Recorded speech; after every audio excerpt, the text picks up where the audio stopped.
It's really pretty much not even used. And when they wrote that song, Mine, when they changed over to .gov from that's how they put 20. Cosmos, I had the tech guy out here And it got it. one morning and he reprogrammed it all for me. Maybe I'll have to- I brought it down. And I think Shaylee tried and who else works on it. Here. They couldn't do it, so they just called to. He'll meet you there at 8 o'clock in the morning.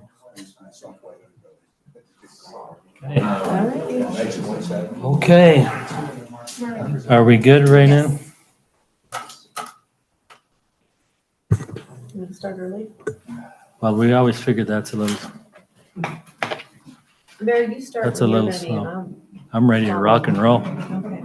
You're ready to get her done. It's gonna be tough on the fly for you. Okay, we want to welcome everyone to South Weber City Council at 6 PM on Tuesday, October 14th, 2025. We'll begin this evening with a pledge of allegiance from Councilman Halverson and then a prayer by Councilwoman Petty. Please stand and repeat after me. I pledge allegiance to the flag of the United States of America and to the republic for which it stands, one nation, under God, indivisible, with liberty and justice for all.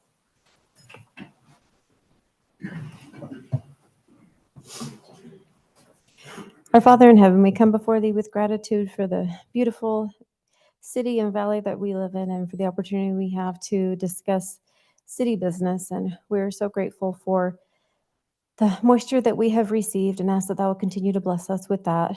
We're grateful for all of our firefighters, our sheriffs, and our military personnel, and please watch over and protect them and their families as they serve us.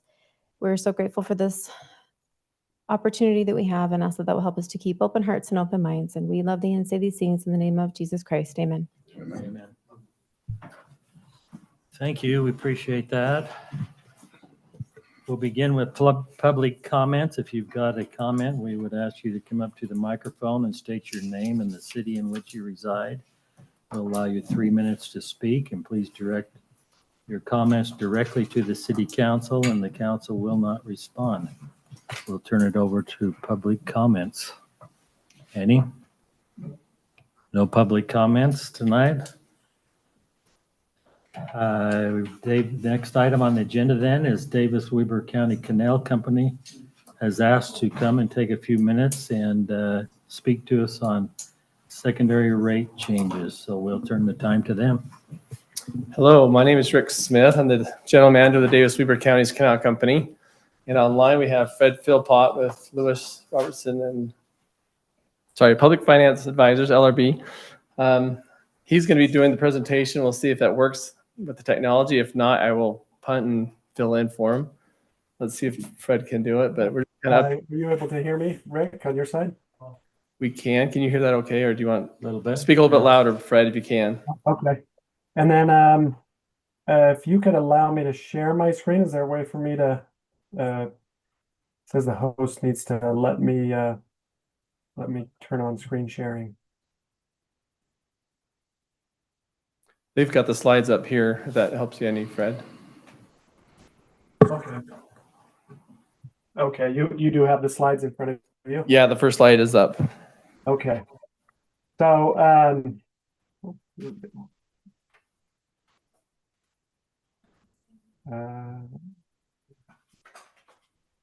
so yes, we want to give some background on the work we've done in the past and where we're at now. So in 2022, we completed a secondary water rate study, and we analyzed revenues and expenses for Davis Weber County Canal Company.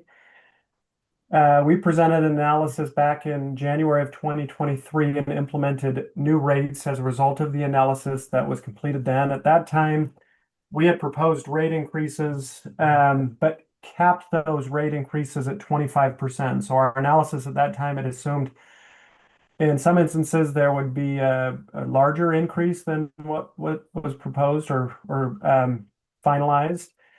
But at the time, because there was some uncertainty and some additional evaluation needed as the metering program moved forward, those rate increases were capped at a 25% increase with the intent of reviewing those rates within the 5-year planning horizon. So the intent was to get back to this analysis and update it with additional cost.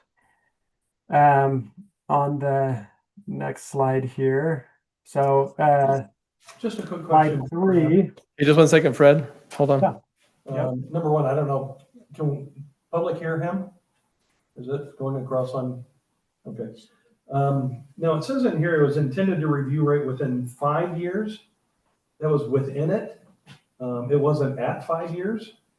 No, we knew because there's new legislation with the metering and stuff. We wanted to say, okay, here's where we're setting at, and we'll review it in the next 5 years. If it's shorter or longer. And there's a lot of things that have changed since that 2022-23 time period, and which we'll get into right now. Okay, thank you. Yes. So slide 4 describes second some slide. of that. So if you That one right there. Yeah. So at the time, there were legislative changes being considered. So the legislative in the 2022 legislative session, HB 242 was passed, requiring all secondary water services to meter by 2029.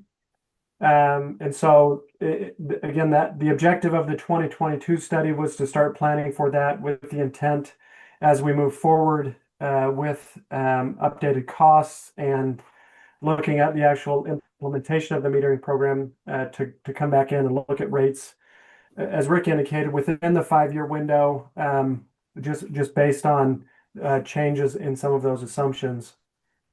Davison Weber is working on continuing to complete those metering projects and setting up the water user portal to allow for the information relative to use to be conveyed.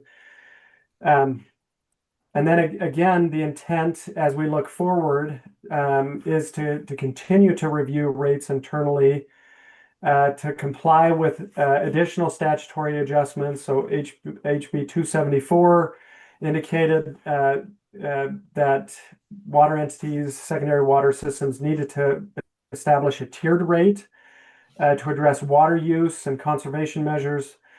That was passed in 2025.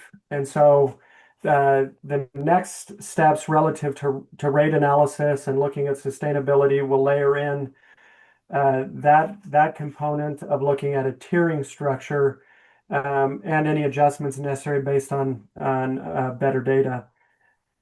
So that's where the district is looking, or the water company is looking relative to the future, with the objective to revisit rates with by fiscal year 2029 to ensure that we have an appropriate structure in place to meet the legislative requirements that have been passed. So with that said, again, sorry, real quick, Fred. So the legislation says we have to have this tiered rate in by 2030, but we could do it sooner if that makes sense. So right now we're trying to finish up all the meters. We spent over $20 million in 3 years, putting in thousands per year. We're right now in the last final 2,500 to 3,000 meters that we're installing between now and next October. So again, it has been quite an endeavor. And so what we want to do is get them all in, start collecting data, and then based on that data and coordination with Weber Base and other entities, kind of set up a tiered rate. Each one of us is going to have our own specific rate, but at least some similar concepts. So it is in process, but it's early stages. So were you able to get in on because I know at the early stages of that, those that got into it immediately were able to get some type of like a discounted loan or something like that from the state, grant money or something? Yeah, so there was the ARPA money, which is state grant.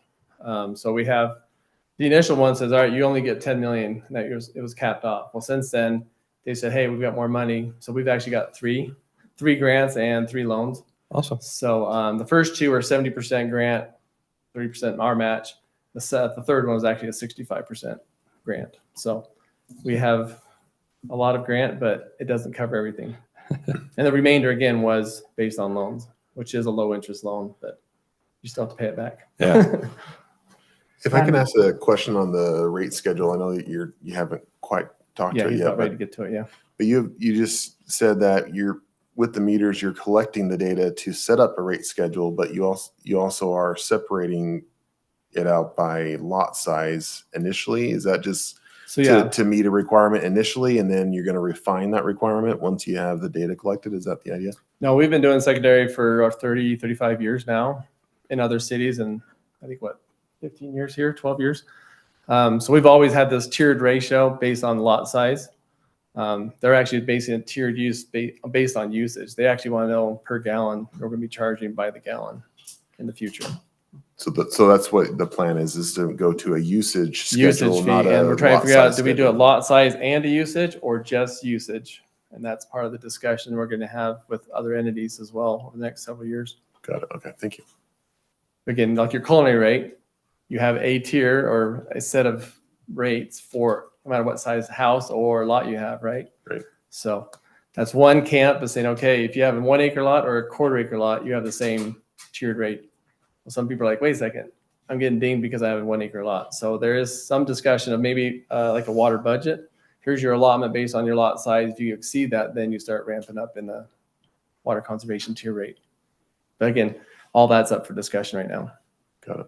So, okay, finish, Yeah. Fred. I know it's just really the numbers. And the slide that's in front of you now, slide 5, shows that schedule as Rick described. The company has somewhat of a tiered structure, right? Because we have a fee by lot size, but the intent is to, have discussions relative to modifications to that structure based on actual usage, lot size, other variables. And I'm seeing other entities that I've worked with are grappling with this issue as well of determining, what that rate schedule looks like and how do we comply with the statutory requirements. And there is some flexibility there, on how you establish a tiered rate. But once that metering data continues, you collect the metering data, it allows for a more in-depth analysis of actual usage and should help with that tiering discussion and what that looks like for each community. But for the purposes of this update, we're utilizing the existing structure that has been in place and just making adjustments to the fee by lot size. So you can see that on this table. This gives you the actual schedule by lot size, and then the next slide shows the increase, the proposed increase. And based on all the variables that went into the model, where we're looking at updates to demand, updates to cost and debt service, some of those costs being fixed, others variable, it influences how that is passed through to each fee category here. So you can see the smaller lot categories, half acre and under, we did not see an increase in those rates. Whereas the larger lot size, we did see an increase to those fees. But again, we're proposing those be capped at that 10%, with the larger lots not seeing quite the 10% increase. So this gives you an idea of how the rates are being adjusted by lot size. The proposal being the $313 for the third acre or less, and then you can see that schedule going up for each of the lot sizes. So that would be the proposed schedule. Again, the intent is to get this so that these rates are effective as part of the next billing cycle, which is November, correct, Rick? Yes, actually, we actually bill here in South Weber, so we'll actually send out the bills back in basically in February before the next water season. So we're actually preemptively meeting with you. Again, our agreement with the city is basically say, here's what our rates are, and just keep you informed. So that's where it is. We will be, as I said, sending invoices out in that February time period so they can pay it prior to April 1st. There's something else I was going to bring up, and I can't remember what it was. Did you change your? Oh, fee- as you can, sorry, real quick. Did you change your fee schedule for the larger connections as well? The larger site. Larger. So we only connections? have about 130 total connections. Almost 99% of those are under a half acre. So there's very few people really impacted directly by this. But Is this just affect those that are renting water, not the share owners? no, so this is only our secondary water service area. So Byron Park Estates, Cap subdivision. What's the other one over there?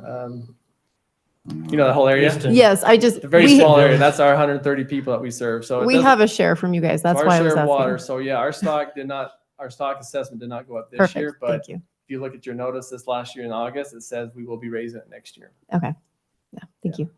As you can imagine, cost of services as well as these projects we're doing, both on the canal and secondary, which we keep this, separate. Secondary is its own company, basically, is how we treat it.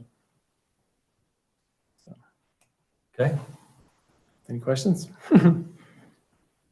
I have none. Anyone? No. Thank you, Rick. As Thanks, I've Rick. told other city councils, water is not getting cheaper. The cost of service as well as, like I said, these meters. And one other item I want to let you know, and I've actually, Brandon, he was in our service area in Kaysville, but we are getting a water user portal set up. So if you have a meter and this radio hooked up, you'll be able to actually log in and see your data. So that's part of our education over the next several years to hopefully educate people what they really are using. When I see 2,000 or 3,000 gallons per day when people water, and some people are watering, let's say, more than 4 times a week, just add that up and you'll see that, someone potentially is using 30,000 gallons outside when they're only using 3,000 indoors. So a lot of people be scratching their heads, I think, when they see those numbers. Do any of these represent agricultural or commercial areas that you guys are fulfilling? No, so we only, Okay. I don't think there's any ag. Besides, again, the ag that typically come off our canal are considered assessments and shareholders. Okay. Thank you. Thank you. Thank you, Rick.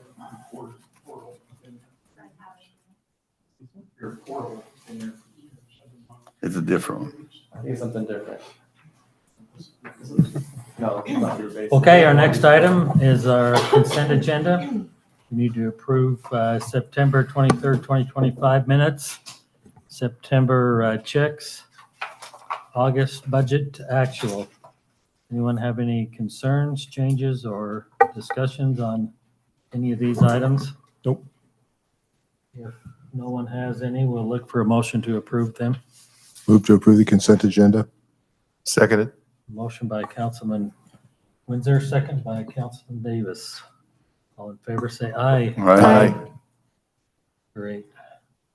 Next item, Resolution 25-31, awarding the FY 2026 street maintenance project contract. Brandon, you want to give us a little info on this? You bet. We held the bid opening and received 5 bids. The low bidder was Black Forest Paving. Their bid came in under our budget, and we're recommending award to them. Does anybody have any more deeper questions than that? I think the biggest question I have- is nobody knows who they are. Nobody knows who Black Forest Paving is. Oh, they have not ever done work directly for the city before, to my knowledge. But they provided me with some references, which I called 3 of them, and all were quite positive.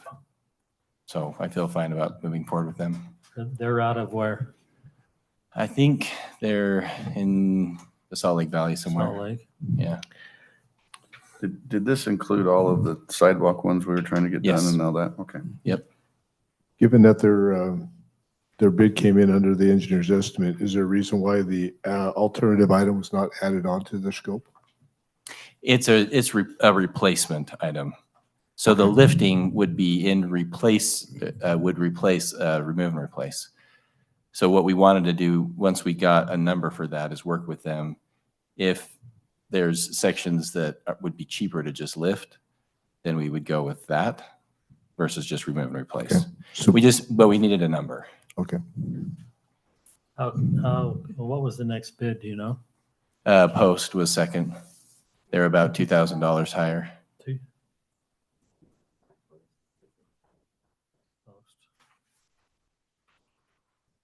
But most bids were pretty close. I mean, the range didn't vary by as much as it usually does. So, yeah. Mayor, I move to approve Resolution 25-31, award of the 2026 street maintenance project to Black Forest Paving in the amount of $635,268.74. 75. Says 74 here. One of them says 75, one says 74. Okay. Is it 74, We won't 75? argue over it, Penny. 74. 74. Oh, Seconded. it does say. Okay, we have a motion by Windsor and a second by Davis. Do a roll call vote, starting with Councilman Halverson. Aye. Aye. Aye. Aye. Aye. Motion carries. Thank you very much. Brandon, did they say that they could do, we were wanting them to jump right on two of these projects? I did bring that up with them, and they thought they could accommodate the walking path and 7800 South Okay, to try to get on that right away. So, super. yeah. Can you Asphalt shuts off quick. just, The widening shouldn't, Sorry. is kind of excavating along the edge of the road and paving it. There's no curb or anything else like that. So, They could do that quick. yeah, I think, yeah. Just a couple of days, they could knock that out. Okay. can you, just real quick, Mayor, if it's all right to expand on Sure. those items? Can you help me understand exactly what that walking path is going to look like? Like, can you walk me through that? Because I've gotten a lot of questions on that recently. I just want to make sure I'm talking It's to it's just along the edge of the road, 925 east. It's on the east side of the road. And then on 7375 south, it's on the north side of the road. And it's just basically we're adding road base along the edge of the pavement so that the kids have a place to walk. Okay, so there's no like, okay, I think I understand what you're saying. So it's like it's like a gravel path, basically. Yes. Yeah, it's Okay. right. It's not going to, we're not installing curb and gutter or sidewalk at this point in time. Just getting a better surface for them to walk on. We'll compact it to make it tighter so that they're not, like stepping in mud, Got it. Yeah, so to speak. It'll be. get them out of the road. But it won't be plowed, right? But it won't be plowed, no. No, I mean, hopefully, at least in that section, that maybe the residents who live there would be willing to help kind Like of, the sidewalk and shovel. yeah, shovel it off. I mean, it's road based, so it's not perfect for shoveling, but Right. you can still, it should be compacted well enough that you should be able to still scrape it off. Okay. Got it. Okay, thank you. Okay, Brandon, thank you. Yep. Discussion item next, Public Works Facility Project Update. Blair, you want to take that? We can. You want to flip to those slides? So we've met over there several times. They've taken care of a lot of our punch list items. They still have the final inspection to go for their, the permit inspection to go. They had, the last time we were there, unless maybe the mayor's been there since I was there, I haven't. they had polished the concrete, or were polishing the concrete inside the office area and sealing it, and that looked incredibly good. The generator did show up, which was one of our biggest holdups. That whole generator and propane tank and all of that was kind of on our side and as put in as a change order to them. And so the generator did show up on site last week. And so that can now get placed and wired. And it was kind of the holdup for the, the people we bought the generator from also have to come and set the switch gear. And so it's the main switch gear for the facility. So there's a little bit of delay. We're hoping they will be there in the next, they said they were out 4 weeks, but they were going to try to get there sooner. So again, as we said, it's probably not till the end of November, but for the most part, the facility is 95% done, and they were dropping ceiling tile, touching up paint. Those kind of things are pretty close. So if anyone would like to go over and see it, they're welcome to see it. The wash bay here, as you see in the pictures, it looks incredibly good. That is our one other delay, is the wash bay equipment is not here yet either. So, and they were going to have us an update on that wash bay equipment this week. So Did we get final word on what we were talking about last meeting where they had to rip up part of the concrete to fix some kind of plumbing? yeah, and and they did compact that. They actually poured some concrete underneath that, Oh, okay. Kind of a So, slurry. kind of a slurry underneath it where they couldn't get to.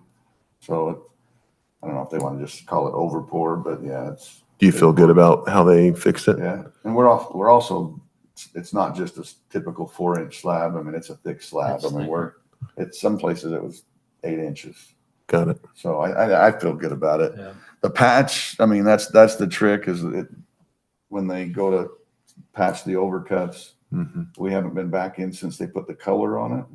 And we're hoping the color, no one will even notice those, because it is kind of a bluish floor when it's done. It's real hard to get the patches even, Right. but they're sanding, they sand 3 times over that. So that should, I feel pretty comfortable that they're able to make that look good. Okay. Nice. We've also, Seeing what they're doing. yeah, we've also started getting the IT people pulling wires and getting all of that done. So that should be ready to go. Nice. Same with security. Security's been in and tying into the gate and everything else. Landscape is done. We're talking about changing a couple things on landscape now that we've seen it. But other than that, it's pretty good. What kind of changes? Like palm trees or something? Well, we thought we would put a couple extra palm trees. That'd be nice. Yeah. The coconuts. Yeah. The big ones. The big ones. season. We were going to Yeah. get really full grown ones.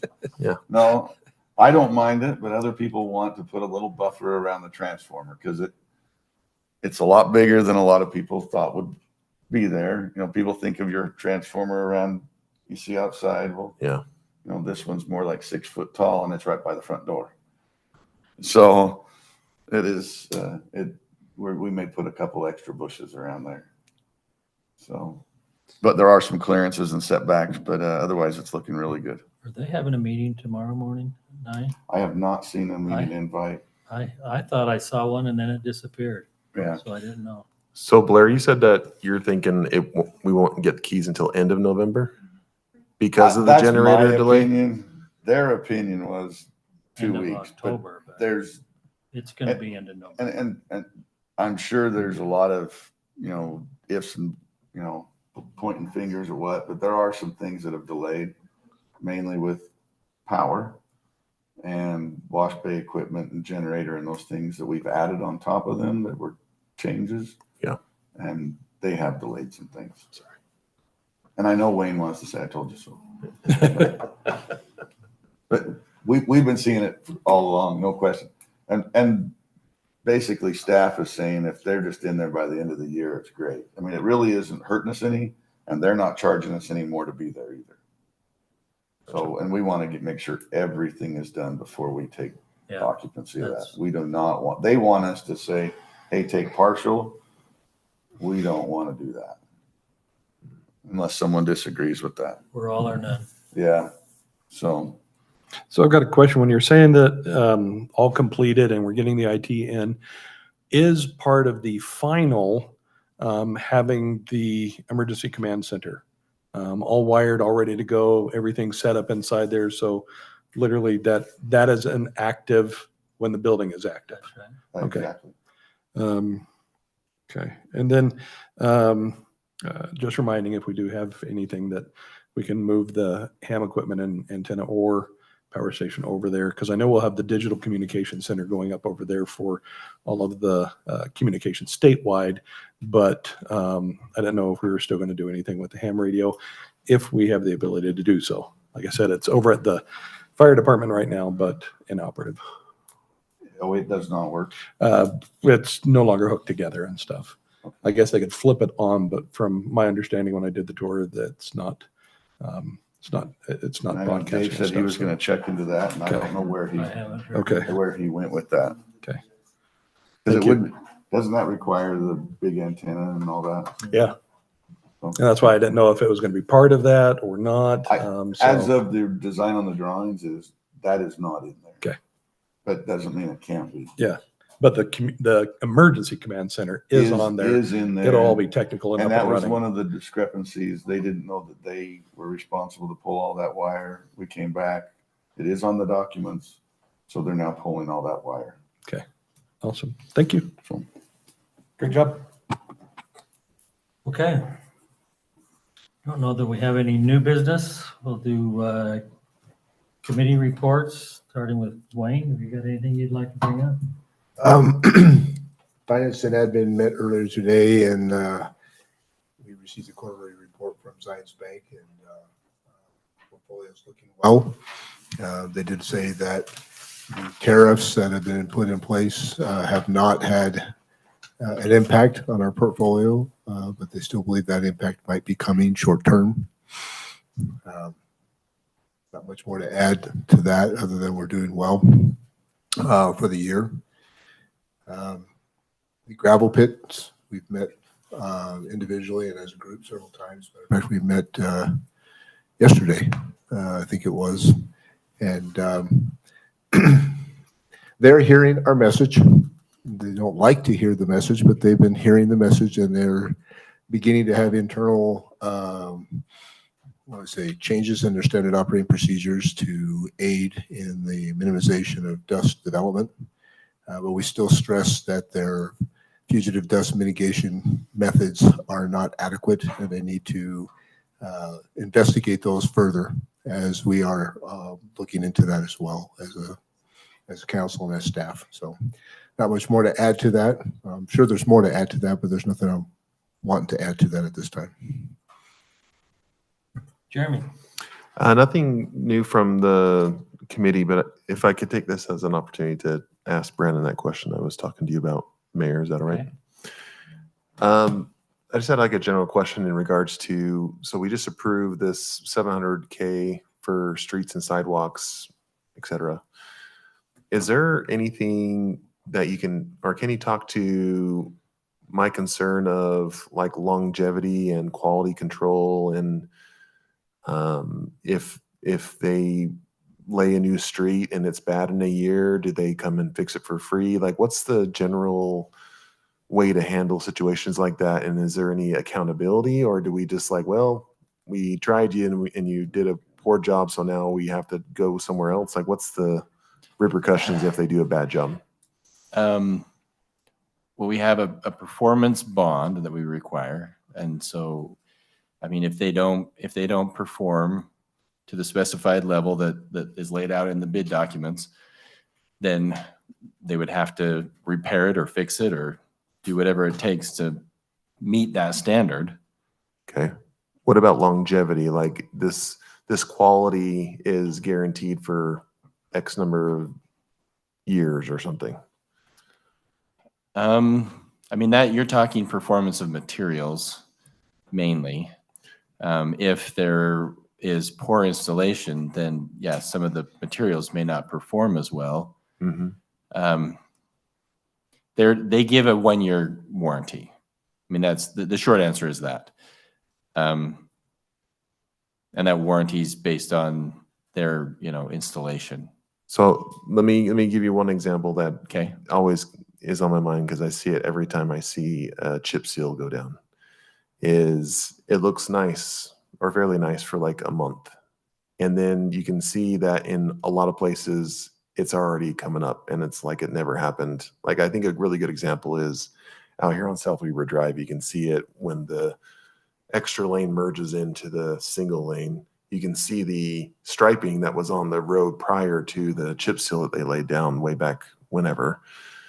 And even on is it 8100, they did a chip seal a year or two ago, and almost all of that is, or at least in my opinion, a lot of it is gone. So that's why I'm asking about quality control. Like, if we're going to spend tens of thousands or hundreds of thousands of dollars on road maintenance, I would prefer to have some kind of guarantee that, hey, when we spend this $1 million or whatever it is, that we're not going to have to redo it in a couple of years because you did a really horrible job laying it down, and now we don't have any accountability attached to that. I understand your concern. I would have to see some of those areas, because I am not aware of poor performance in any of the jobs that have been done over the past several years. The one on South Weber Drive that you're talking about, Yep. I think what you might be looking at is when they striped it the first time, right after they did the project, the stripe was in the wrong place. So they actually ground it off and then restriped it. I think that might be what you're looking at, but They also came out and brought the sander because it was uneven and the roughness aspect of the road wasn't smooth enough. So they come actually grind it down. And that takes some of the surface off. right. You also have to consider the snow plows that come over and take a layer off as well. The chip seal's not going away. You might get some of the loose gravel that goes over into the curb and gutter, but it's still there. But the asphalt, the black stain, if you will, the tar, that gets worn and it gets down to the gray area. It looks like it's been worn through, but it's still there. Yeah, I mean, the performance of each different treatment is different. I mean, the goal of each treatment is a little bit different. Obviously, if we could just mill and overlay every road every time we did everything, it would look beautiful all of the time, and that would be your best performance. It's just extremely expensive to do it that way. So to the preservation measures, things like chip seal or crack seal or slurry seal, we don't do much in the way of slurry seal because that's one, in my opinion, that is very much like what you're talking about. It gives you a year or two and it's gone. There's a host of products out there. The ones that we have chosen to use, we feel perform the best for the dollar that we spend. A seal coat, which is a general term for like slurry seal, chip seal, all of that. We put those on to help extend the longevity of a pavement when we mill and overlay it. So in general practice, you'll see that the roads that we milled and overlaid, not this past summer, but in summer of 23, are slated to get the chip seal with this project. So we give them a year or two before we seal them, and then as we've done, the other thing we've tried to do is the street scan, which helps us to see how they're actually performing based on a certain set of criteria that is numerical, right? So you can actually see how different roads score, and then we make our decisions on which roads to do based on that. Yeah. My concern is really about longevity. And so maybe I need to lower my expectations a little bit, but Well, I maybe- just want to make sure that my expectations are in line with what we actually get. Cause I get so frustrated when I see us dump so much money into something like roads and sidewalks. And then the perception that I have is that, oh my gosh, we just spent $1 million on this thing and it already needs to be repaired. Like, what the heck? And so that's where maybe a little bit of frustration, but maybe it's just I need to understand better and I need to level my expectation with, okay, you only spent $1 million instead of $4 million. Had you spent $4 million, then it wouldn't need anything for 10 years. But since you only spent $1 million, then you should only expect to get a year and a half or 2 years of really nice looking road or something. It depends, right? So mill and overlay, we're hoping with a mill and overlay, then putting the seal coat on it, we're hoping that we're not touching that road probably for another 10 years, 10, 12, maybe 15, depending on where we're at financially, right? Okay. That would be the goal. We have, and you'll see when we bring back the tough rate analysis, we'll be able to show you kind of when we implemented that, what has been the result of what we've been able to accomplish with the tough fee. Anyway, that I think is a really important element to this, so that you can actually recognize what's been done and what has been accomplished. And it's really good. I mean, I think that some of this is in the eye of the beholder. So you may drive around the city and you may feel like the roads are in poor condition, but based on the numerical values that were assessed back when we first started this in, I think 2017 is when we really tried to start tackling some things. versus today, it is significantly better. And maybe just, it's pretty hard to get a contractor, especially on someone that's driving on it all the time, to give you a warranty more than 1 year. There's some of those out there that won't even warranty it past when you take, use of it and start driving on it.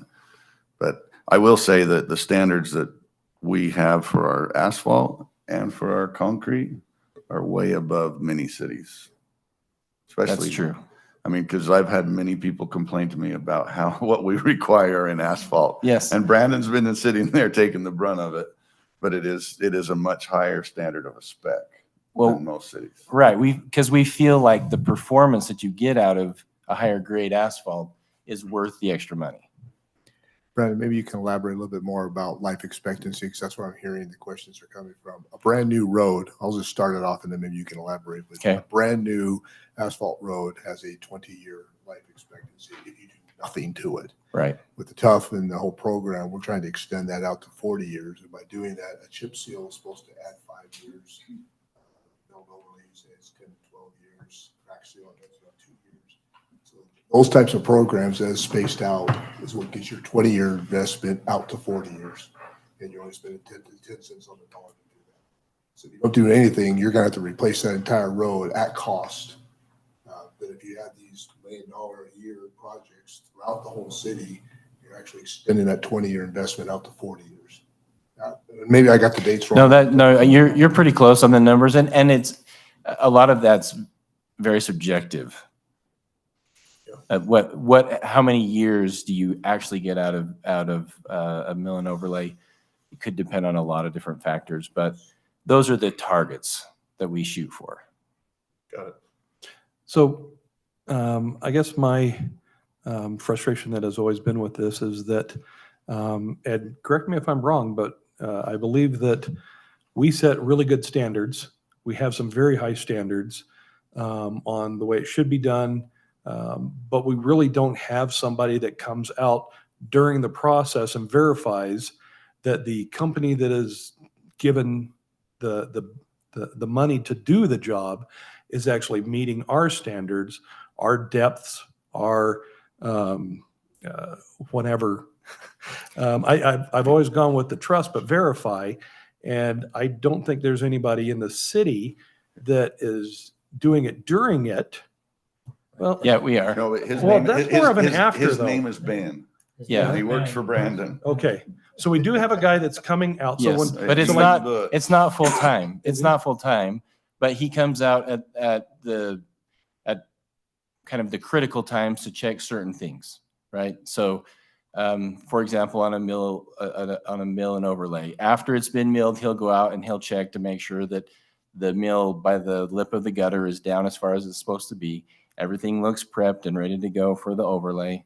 Then he'll be out there as they start overlaying, watching that, but he doesn't sit there the whole time. No, and I wouldn't expect him to, but I would also, I would like at least some type of coordination going on during the process itself, because at the end of it, it's very difficult to look at what's below the surface of, and that's what I was meaning, is that we go through it afterwards, we make sure that it's hit the standards there, but I don't know if the ground underneath it was meeting the standards that you wanted, compaction-wise, pressure-wise, the thickness of whether it's, there's things that I just wonder if we're missing out being preventative versus now we got to go out the back end and try to do other things. And if you're handling it, that's I great. feel like we are. Okay. I think we probably do most of the inspections, but Public Works is also involved. When a new subdivision is going in, Ben is very involved, because even though they're installing it, it's going to be ours. And so, yeah, he's watching backfill, he's watching Compaction test. the way that they're installing. He can't verify everything the entire time that they're working, but he's got a pretty good sense for their means and methods and the way that they're constructing things. And the ones who demonstrate higher quality in the way that they approach, he probably inspects less. Again, because there's a cost to all of that too. Yeah. So you're trying to balance that. Yeah, but that's kind of minor versus things later on. But as long as it's being taken care of, I appreciate it. Well, I That's think what you guys are doing, so. you hit the nail on the head, because I think if you slack on inspection, then you just get what you get. So I'm a huge proponent of just making sure that things are done right, to the best of your ability. You may not hit everything, but Ben's pretty good at catching stuff. Yeah, he's doing the quality assurance. Yes. While they're checking their quality control devices. Yes. Thank you, Brandon. Yep. Joel, you got anything? First one, the elementary school went over to the fire station today and they had an awesome time. Thank you to the fire station for always being so willing to do those kind of things. It's a good public service type of thing. That's it. That's all I got. Thank you. Thank you, Mayor. PR committee met today. Just want to remind everyone of our Halloween bash, October 27th at 6 o'clock. And if anyone wants to sponsor a trunk, you're more than welcome to. Just reach out to Shaylee. But we will have one, and you're all going to be in costume, and I'm so excited to see what you dress up like. At the FAC. Thank you, Michelle. And we'll have our activities inside as well. And it's at 6, did you say? Yes. It'll be difficult this year because I'm actually going as the mayor and you might not be able to tell who is who. Yeah. He's like, And then one other, we are a short 5 hours and 18 minutes away from a special birthday tomorrow. So happy birthday tomorrow, Mayor. Thank you. Oh, happy birthday. Yeah. That's all I have. Blair, do you have anything else? I have nothing. Seeing nothing else, then we'll look for a motion to adjourn. Move to adjourn. A second. Second. All in favor, say aye. Aye.